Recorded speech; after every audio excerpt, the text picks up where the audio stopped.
There we go.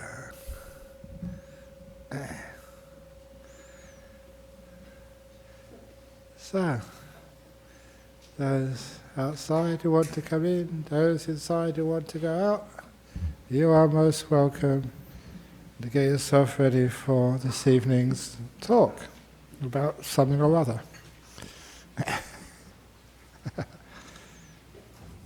I know it was quite warm outside today, so some people prefer sitting outside on the bench over there.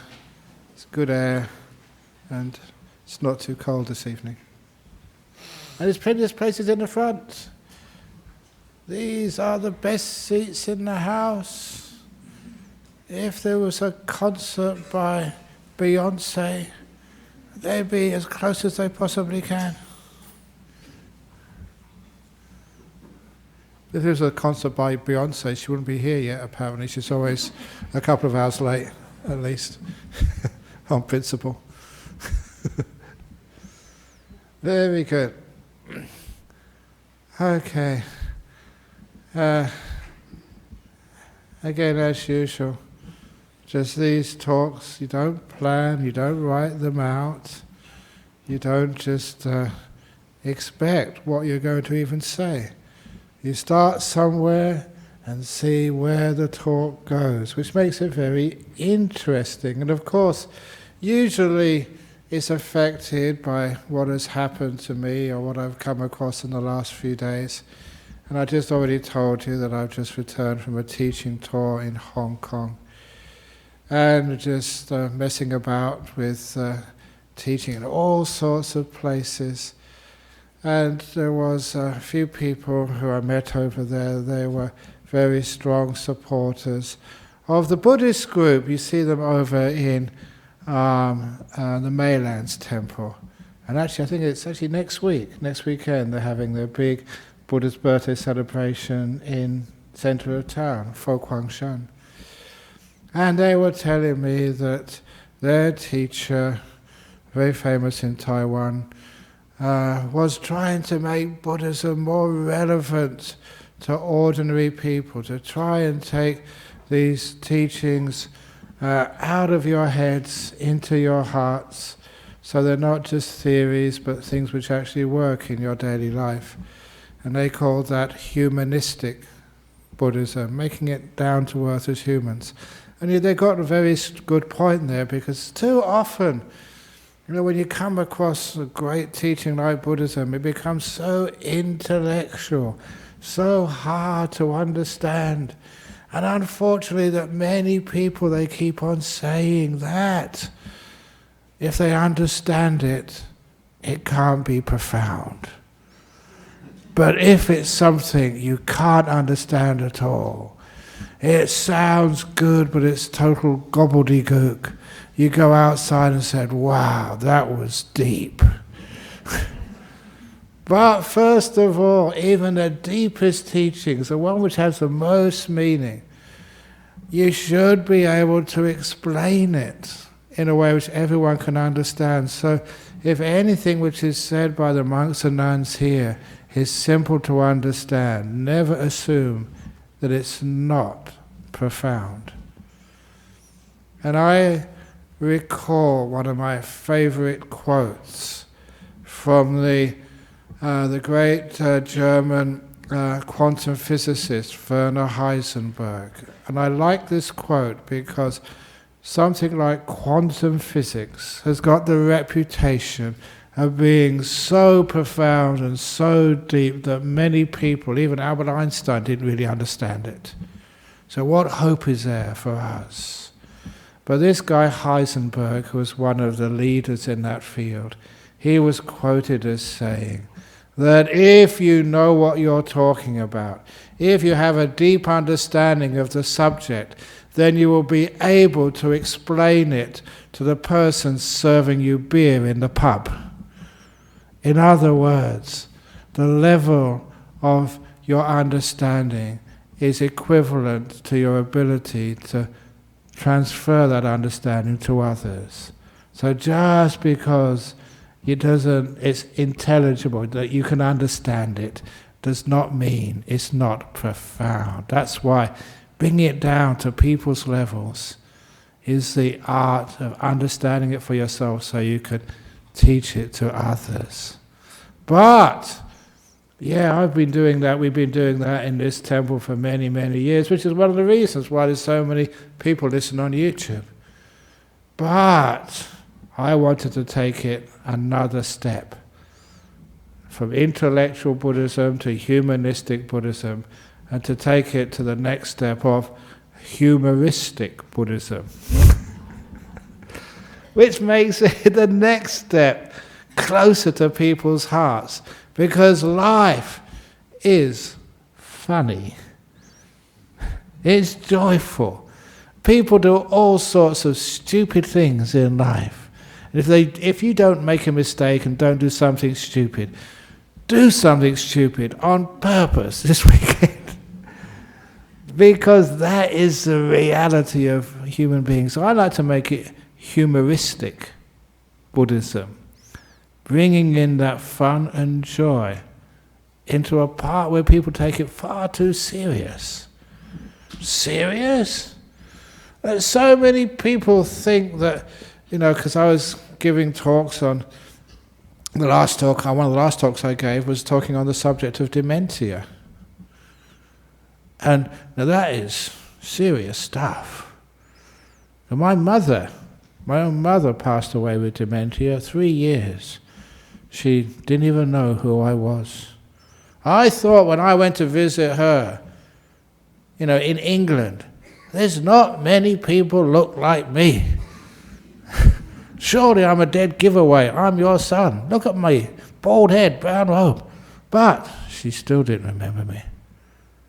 But my grandma also had dementia. And when I went to visit her with my brother. My brother, really good guy. He was going to visit every week. And I just maybe once every 2 or 3 years managed to get away from Australia and go to England, find a little time to visit my family. And only once every 3 or 4 years I managed to get out there. And when I went into this home for people with dementia, my grandma looked up and said, my lane name was Peter. Said, "Hi Peter, how have you been?" And my brother came in next and she said, "Who are you?" My brother was really upset. You younger brother, you only come once every 3 years, she knows who you are. I come every week and she doesn't know who I am. But, that's being able to laugh at what for many people is extremely sad. Why is it sad? Who are you sad for when someone has dementia? You're sad for yourself.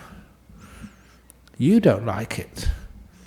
What about the person who has dementia? How are they?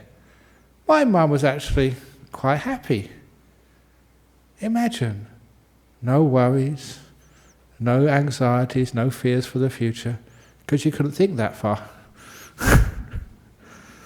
For her, she was at peace, having a good time. And sometimes in that dementia talk I thought, my goodness, what you hear here in this temple here, are we encouraging you to get dementia? How many times I say, let go of the past, don't worry about the past. Sometimes one of the symptoms of dementia is being socially withdrawn. And I encourage you to go on retreats and don't talk to each other. You can't think very much. And I tell you, stop thinking. I may be a main cause of dementia. But actually, no. Okay, look, I'm making it fun. Because that talk I gave last night in Singapore on dementia, that was, for many people, very serious because they were afraid. Like many people are afraid. I think it's like 1 in 10 people over 65 are already suffering from dementia. They may not be diagnosed yet. So how many people over 65 and over are there here? Me, a few others. So, according to statistics, and all of you, and a few of you haven't put your hands up, Dennis. So you may have dementia. Averages, 1 in 10. So we've got more than 10 people here, so who is it?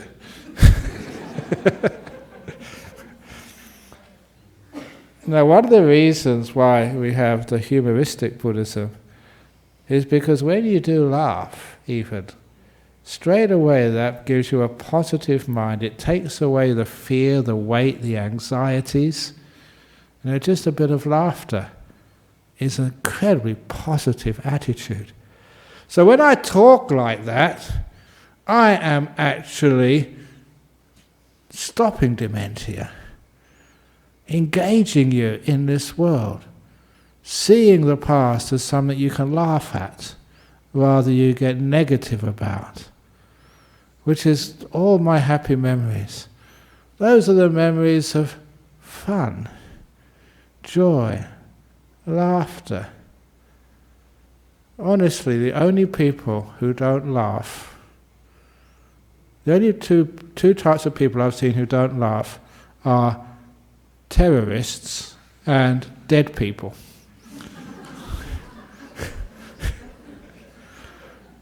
So if you're not laughing, which one are you?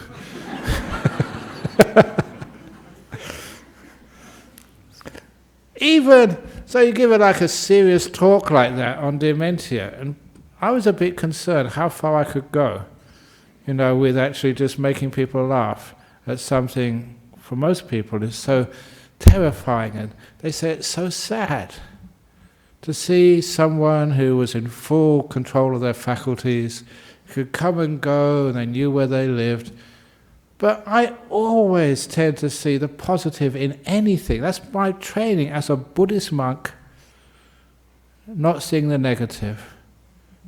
And it's amazing what you can see. And one of those stories from when my mother had dementia, when I went to visit her in a really, really caring facility. It had to be locked, because mother would go wandering around, she wouldn't know where she was. But there was a locked ward, but as soon as I went in with my brother, the first thing my brother said when she saw my mother, that's not the dress I bought for her. Because my brother would supply, all the clothes and other stuff. That was his responsibility, very caring. And then he caught himself and laughed. He said, "Oh, sorry, but she always does this. I buy her dresses. I know what I brought her. And I go and visit her and she's wearing somebody else's dress." Because that's what happens in such a ward. When you don't have any short-term memory, you don't actually remember what's yours and what's somebody else's. So they go in each other's rooms, because they don't know which room is theirs, and they see a nice dress, and they just put it on. So yeah, my mother was wearing somebody else's dress, but somebody else was wearing my mother's dress. It's what we try and encourage in Buddhism. Sharing. No ownership. Not me, not mine, not a self. So you see that much of what I encourage is not ownership. Amazing what a wonderful world it would be when we just share everything. When we don't have any ideas of ownership. When it's enough for everybody. Honestly, ladies, how many dresses have you got in your wardrobe? Imagine how many dresses you could wear if you could go into other people's wardrobes. And they can go into yours. I mean, that would really cripple the economy, the dress economy, because you wouldn't need so many because you've got more to use. Your supply is extended enormously with sharing. But that gives you a new attitude, another way of looking at things. So anything which people say, "Oh, it's so sad." Why is it so sad? Look again. Because a lot of times that we just follow like sheep, what other people say. We learn our cultural responses by following others, without really being aware and using our wisdom to actually say, is this really such a bad thing? So you look at it.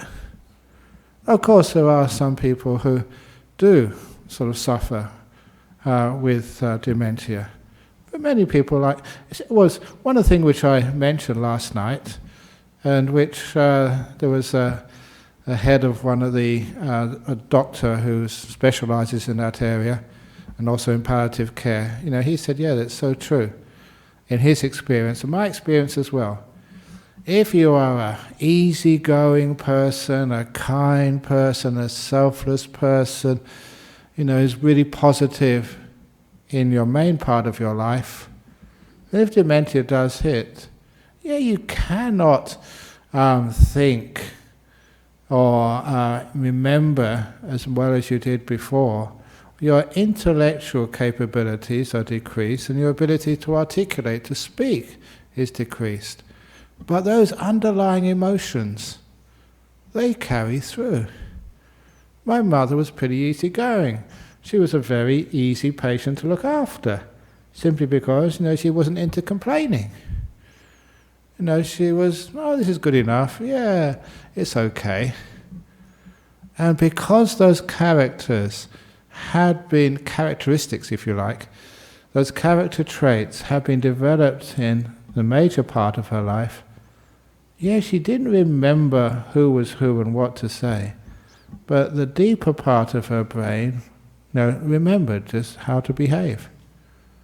And that was a fascinating little insight, that what you learn here by doing some meditation, what you learn by listening to these talks, what you learn by hanging out with monks and nuns, because they do influence you, just hanging out with them, talking to them, having their positive energy, that actually gives you that character trait of positivity and kindness and gentleness that is not forgotten in dementia.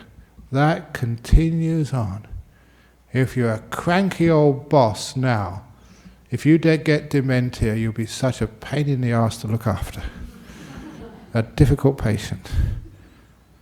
Interestingly, and it's those character traits also in Buddhism which go over into your next life. Things which don't get lost. All your knowledge, all the stuff you spend so much time remembering at school, all the stuff which you learn intellectually, that gets lost. Some of that is already getting lost in me. All the stuff I worked so hard for, learning in theoretical physics at Cambridge, learning it, remembering it, being examined in it, a lot of that is now gone. You know why?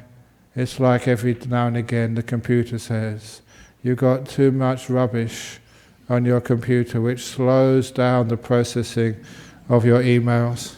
Delete. And so I happily delete that. And that's what you do in your brain as well. You delete. I am very good with the delete button. That's one of the first real buttons I learnt on a computer. That was my favourite one. Because that is actually my life. I delete. That's my job. So you delete all your past. What do you want to keep carrying that around for? But for me it's a bit of a problem, because every now and again I'm supposed to remember things. Especially people's names.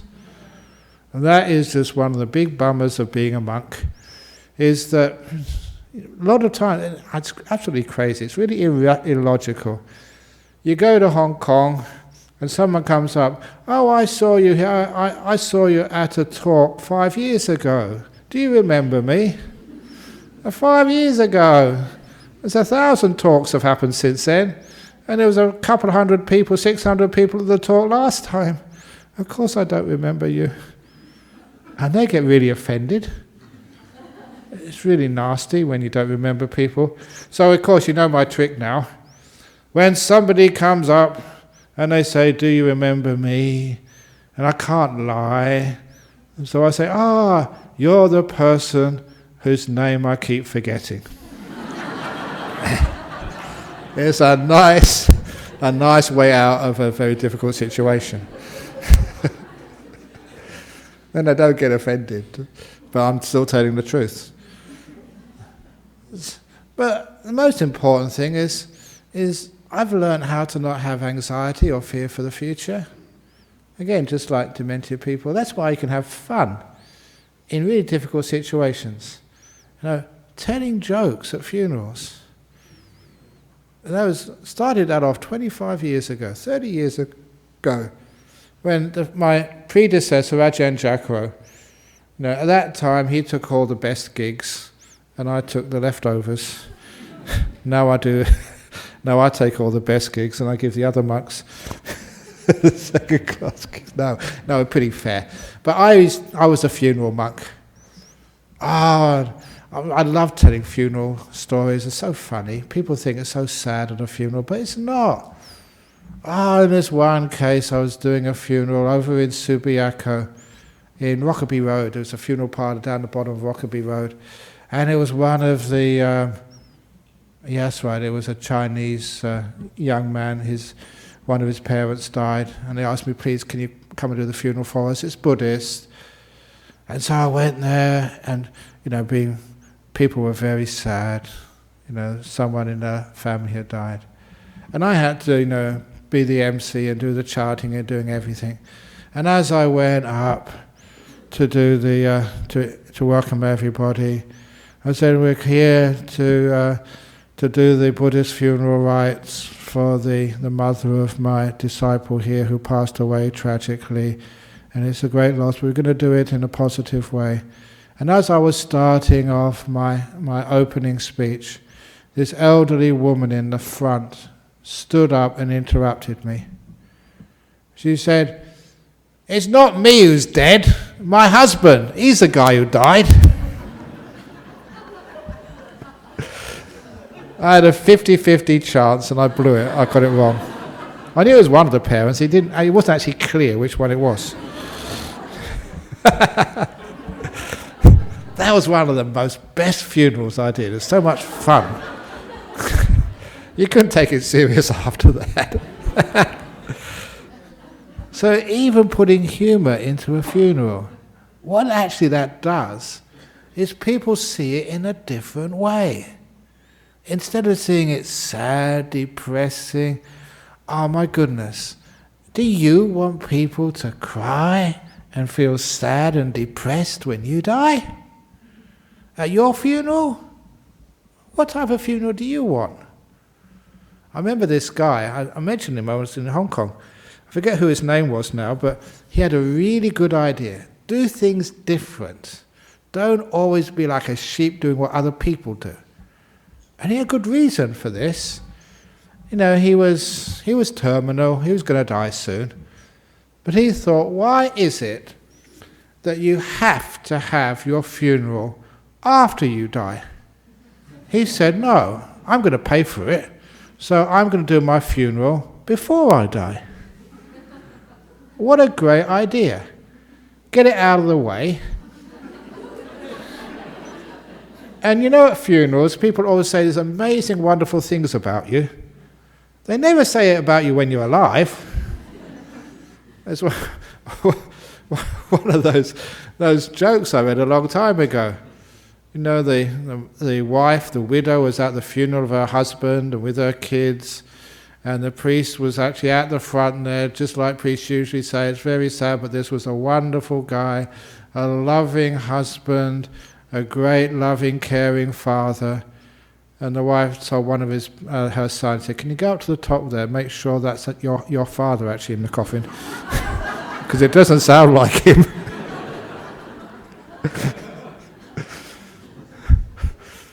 So, when they do say nice things about you, isn't it just a shame you're not there to enjoy it, to hear it?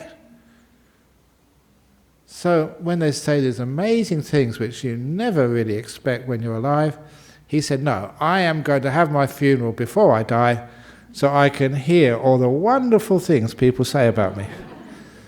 That makes sense. And also he said, I'm going to die soon, I've got a will. I want to actually see who actually comes so I can adjust my will afterwards. which is another good thing to do. And you know that also what happens, it's happened here before. Now you may be a Buddhist. You come here, you know, you even sign up, you're a member of our Buddhist society, but you know, one of your children, you know, is a Christian. And they get power of attorney over you. So they say, no, I'm going to give you a Christian funeral. But Mum was a Buddhist. I don't care. She's getting a Christian funeral. That's happened here. And when you're dead, you can't do anything. But if you're alive, you can.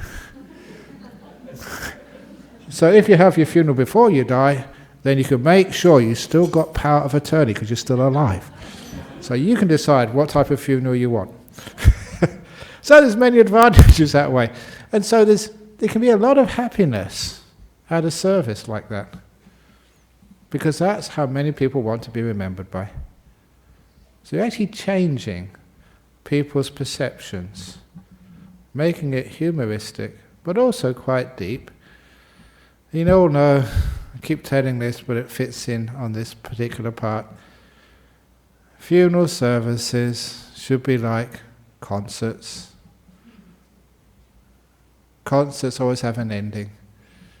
And I always remember all those beautiful concerts I went to.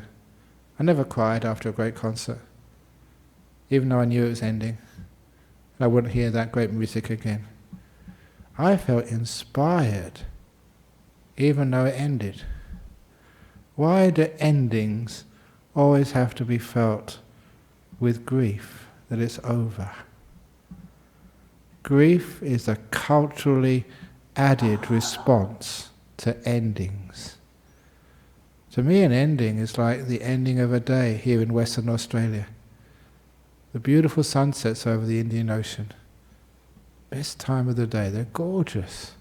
But have you ever noticed, if it is a cloudless night, a cloudless day, if there's no bushfires, there's no ash or dirt in the sky, then the sunsets aren't as beautiful. Have a few clouds, especially clouds, not too many, but a few, and they just spread out the golden light into reds and crimsons, and sometimes it's like the sea is on fire at a sunset. And it's beautiful. But if the sky is perfect, with no blemishes, no clouds, no dust, it's never as attractive. Just like you. If you're too perfect, you're not beautiful. You got a few scars, a few clouds, a few marks, a bit of dust, then you're beautiful. I always like this because people got the crazy idea of perfection. It has to be perfect. Life is not like that. If life was perfect, we'd have no opportunity for jokes. I am not perfect, I get into trouble for jokes. I'm not sure if I said this 2 weeks ago, but I said this several times in Hong Kong. It's Easter coming up soon. It's only in 2 weeks. So this husband was asked by his wife, "What are you doing for Easter, darling?" And he said, "I'm doing a Jesus over Easter. I'm disappearing on Friday, I'll come back again on Sunday."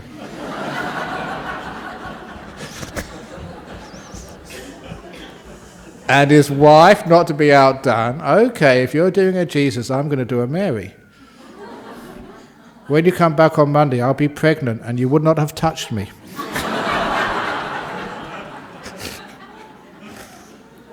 Please, all my Christian friends, it's not bagging Christianity, it just happens to be the joke, okay? So please don't excommunicate me or burn me in a stake or come with an inquisition this evening and take me away.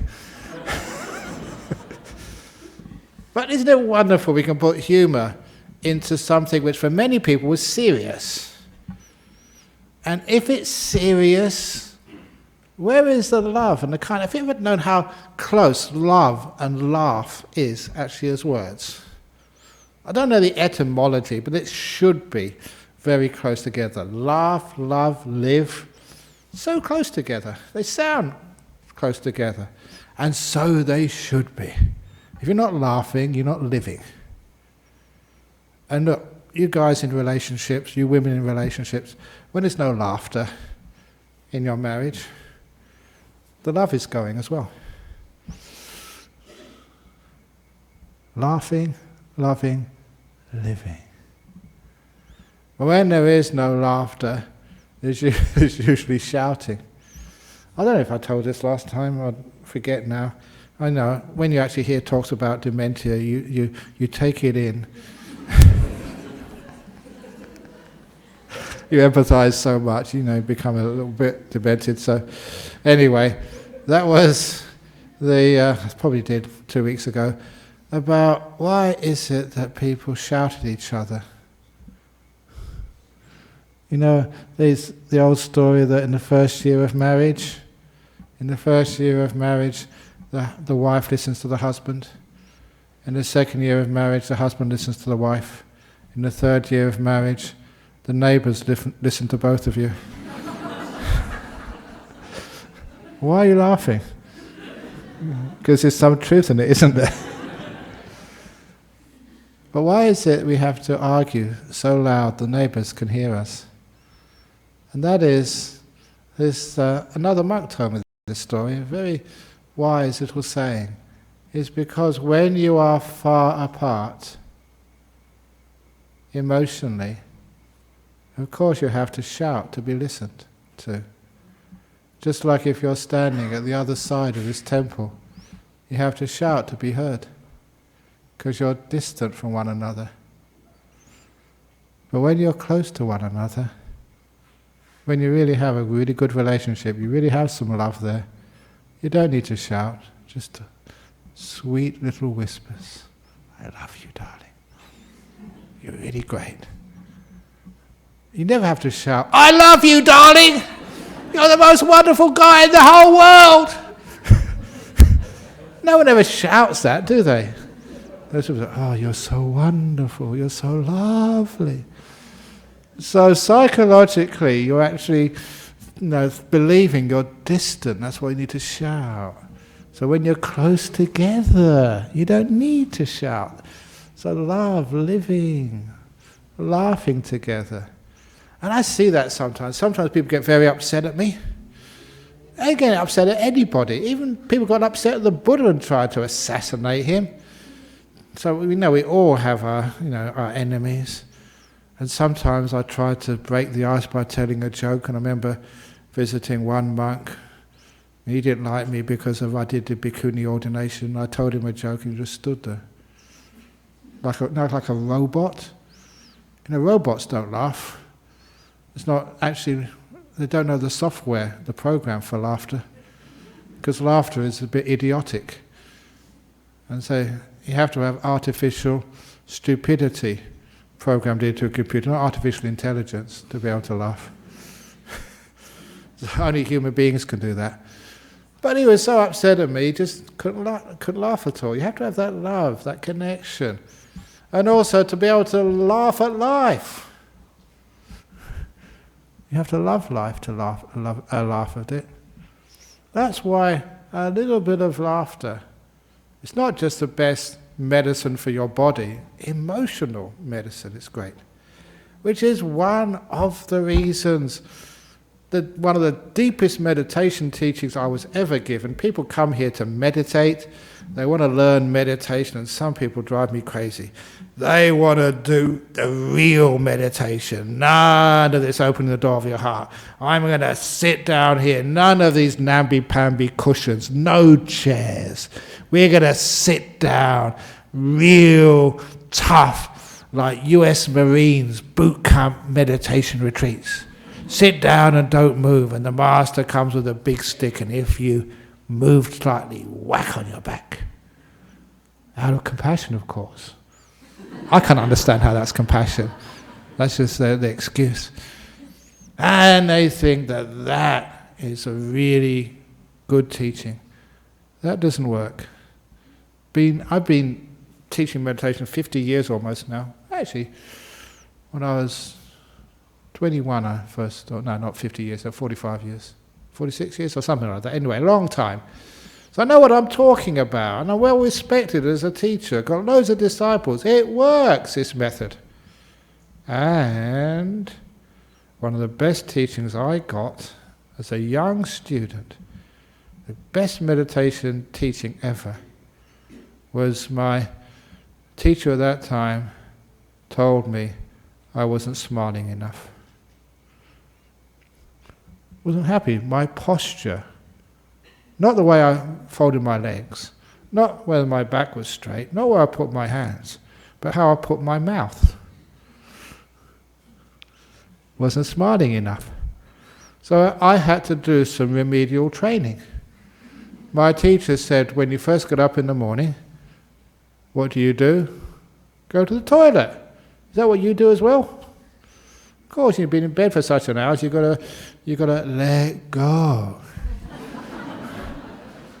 So he said, after you've done some letting go, then, is there a mirror in your bathroom? I said, yeah, of course there is. So he said, I want you to look at yourself in the mirror and smile at yourself. And at that, I was a student, I was still drinking alcohol, partying late at night with your friends and your girlfriends. And I said, look, when I first get up in the morning, if I had the courage to look at myself in the mirror, I'd be so terrified of what I might see. You know, if you are married, if you looked at your wife, early in the morning, looked at your husband when he's still drooling. It's not a nice sight, is it? So I said, look, I don't look that good in the morning. Okay, just another little story. Cambridge University in 60s, 70s. So formal. English, okay. This is English upper class. There were some lords in that university, counts, and all sorts of weird people. And, of course, it was all male college, in theory. And the practice was you had your girlfriends, overnight. Not every night, but on the weekend. We were boys, young people, 60s, liberation or whatever it was, and hippies and stuff. But anyway, so the students, we did a petition to the dons, the big professors, the really stuffy old academics, saying, could we have permission for our girlfriends to come to breakfast? Because they were hungry.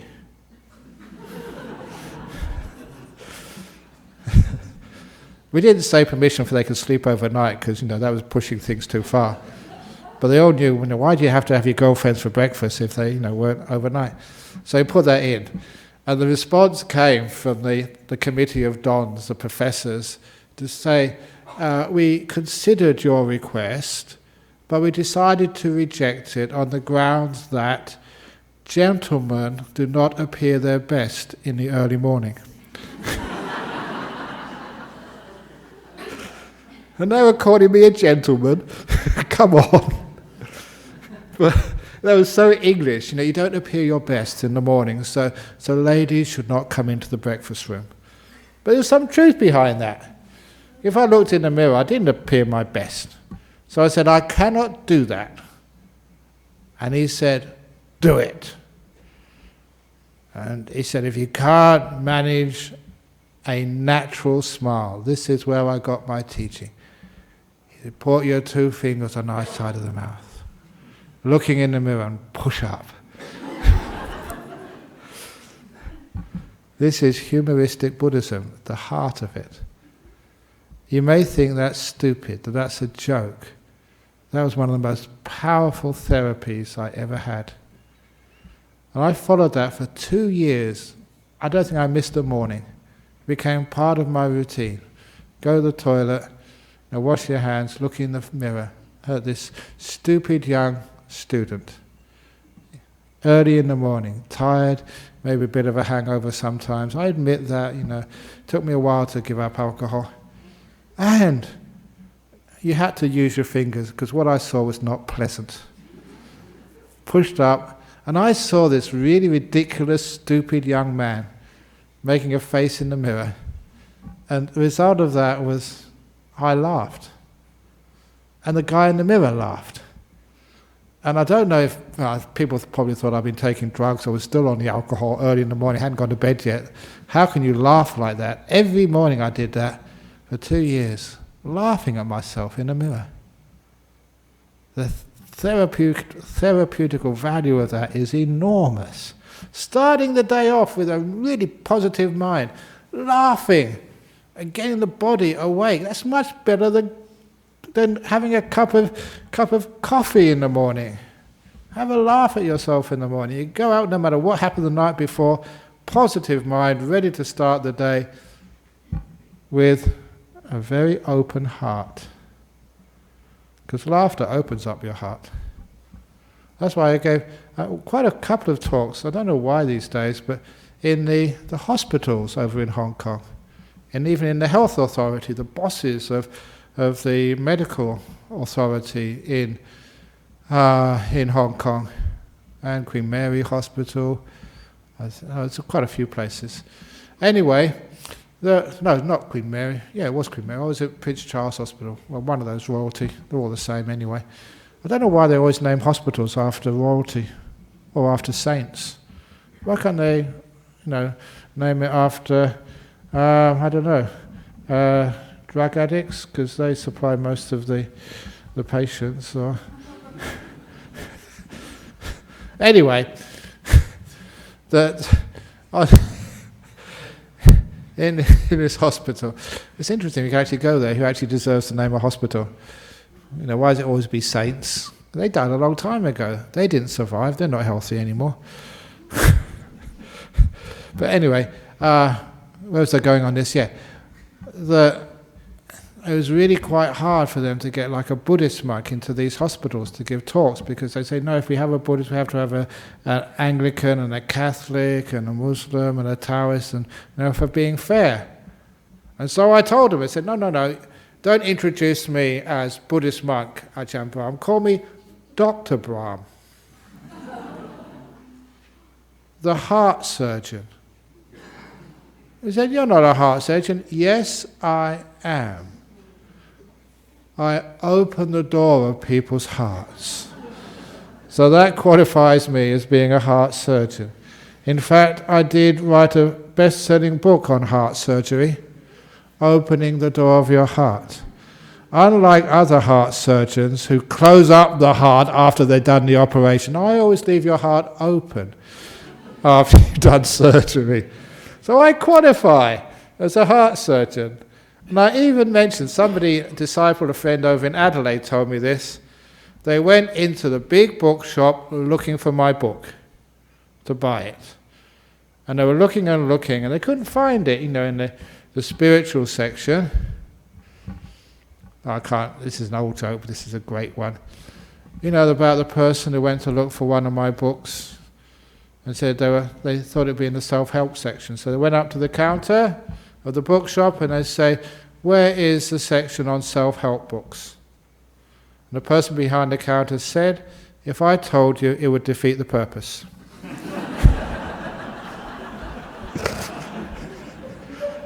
Self-help, find it for yourself. So, there we go, the guy sort of looking for the book, and they eventually found it. It was in the medical section.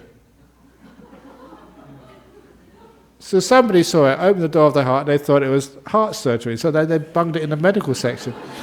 True story. I was very proud of that. So if you look in the bookshop, you can't find my book, then maybe look in the medical section, might find it in there. But anyway, you can see what I'm talking about here. That what is the purpose of coming to a place like this?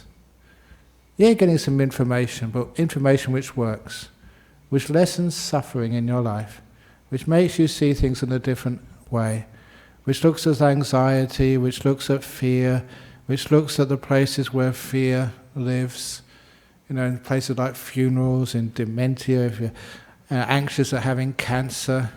Oh, I love going to the cancer groups and making everybody laugh. really good for their health. And teaching them how to use spirituality. The spirit, be inspired, be uplifted, being sort of opened. That is what real Buddhism, Christianity, Islam should really be. Inspiring people, letting them see life in a different way, not in a negative way, but highly positive. So yeah, that's why tonight's talk, you can give it that title, not Humanistic Buddhism, but Humoristic Buddhism. The Buddhism for the 21st century. Thank you for listening, and thank you most of all for laughing.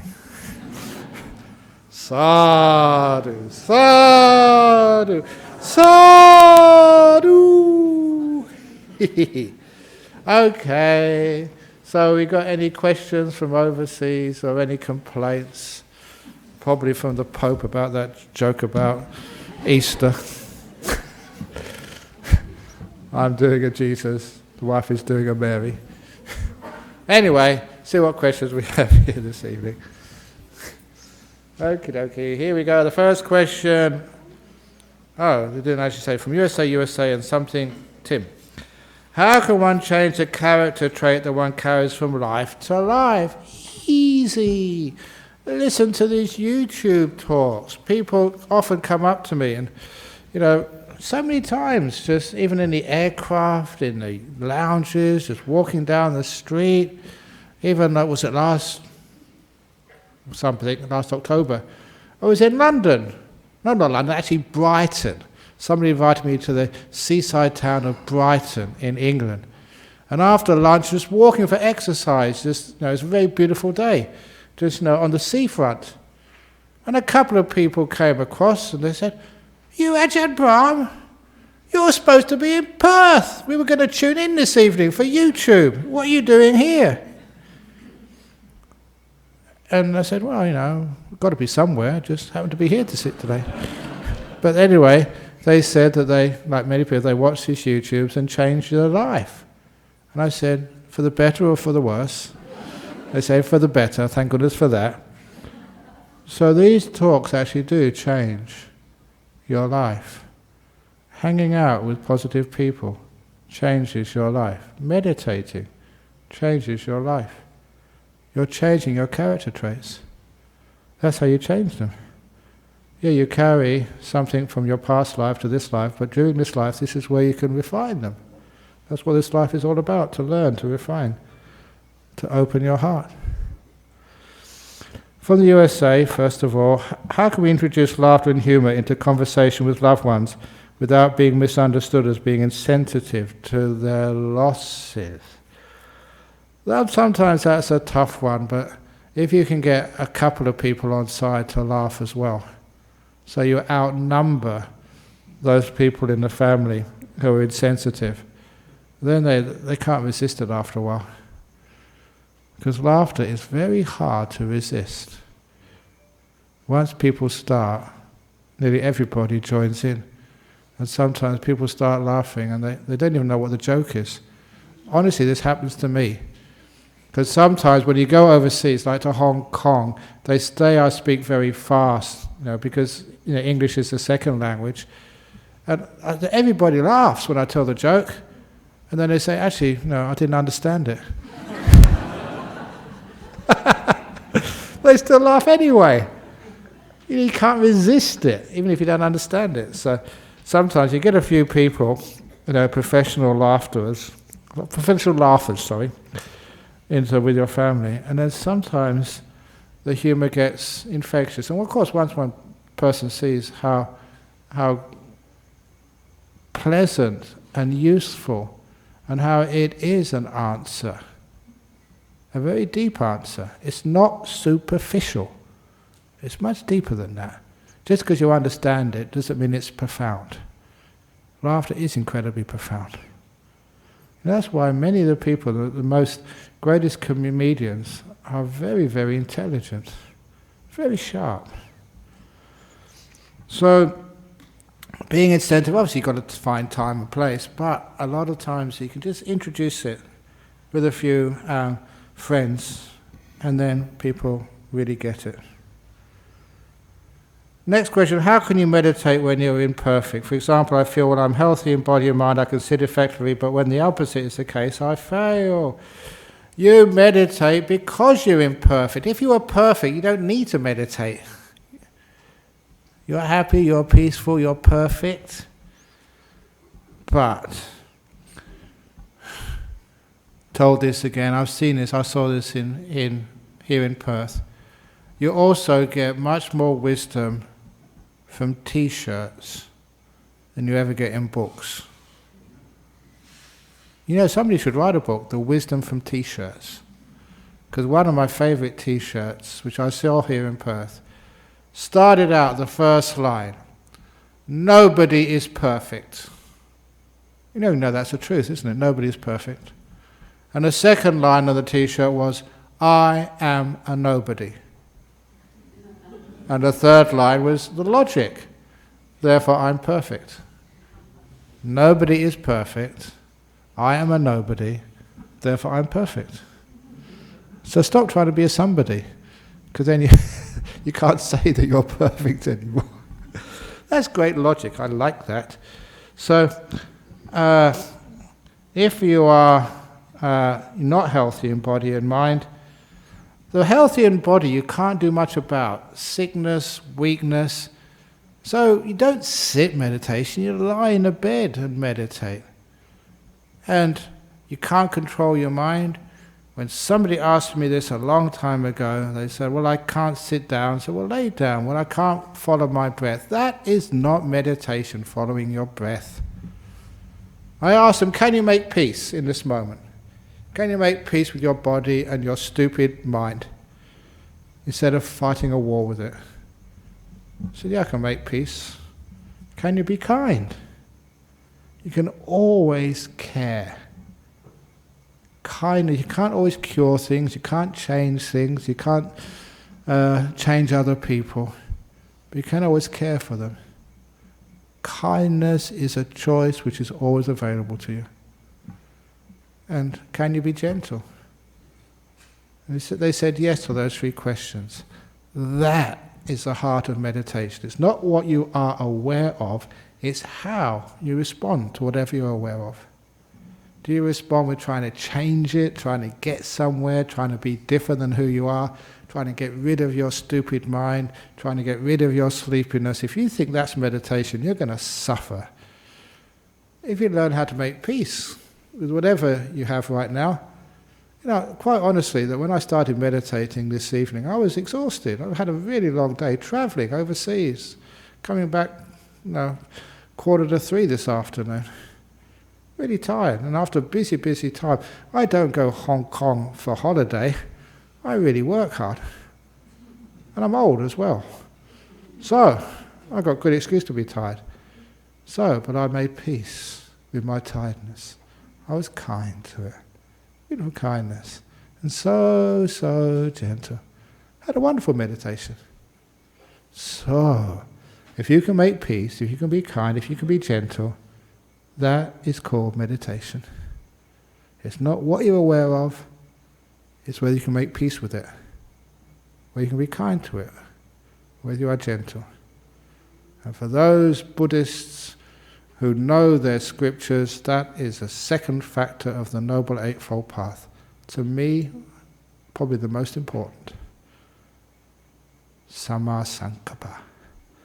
Okay, so is there any questions from Nolamara in Perth, instead of from overseas?